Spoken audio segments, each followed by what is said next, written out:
সেহেরি রোজার একটি অত্যন্ত গুরুত্বপূর্ণ ও বরকতময় অংশ। ইসলামে সেহেরির ব্যাপারে বিশেষ গুরুত্ব দেওয়া হয়েছে। ১. সেহেরিতে বরকত রয়েছে। রাসূল সাল্লাল্লাহু আলাইহি ওয়াসাল্লাম বলেছেন, তোমরা সেহেরি খাও, কেননা সেহেরিতে বরকত আছে। সহি বুখারী, সহি মুসলিম। এ বরকত শারীরিক শক্তি, মানসিক প্রশান্তি ও আল্লাহর বিশেষ রহমতকে বোঝায়। ২. রোজা পালনে শক্তি যোগায়। সেহেরি রোজাদারকে সারাদিন ক্ষুধা ও তৃষ্ণা সহ্য করার শক্তি দেয় এবং দুর্বলতা কমায়। ৩. সুন্নত পালন হয়। সেহেরি করার রাসূল সাল্লাল্লাহু আলাইহি ওয়াসাল্লামের সুন্নত। ইচ্ছাকৃতভাবে সেহেরি ত্যাগ করা সুন্নত থেকে বঞ্চিত হওয়া। ৪. ফেরেশতারা দোয়া করেন।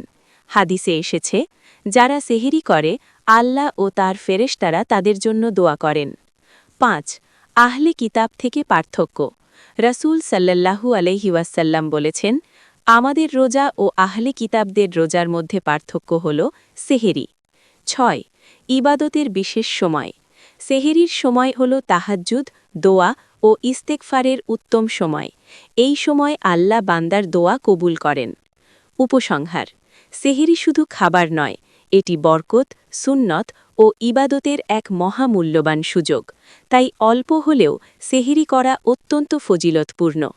বন্ধুরা, সাবস্ক্রাইব করে দিন আর লাইক, কমেন্ট, শেয়ার করতে ভুলবেন না সবাই। ভালো থাকুন।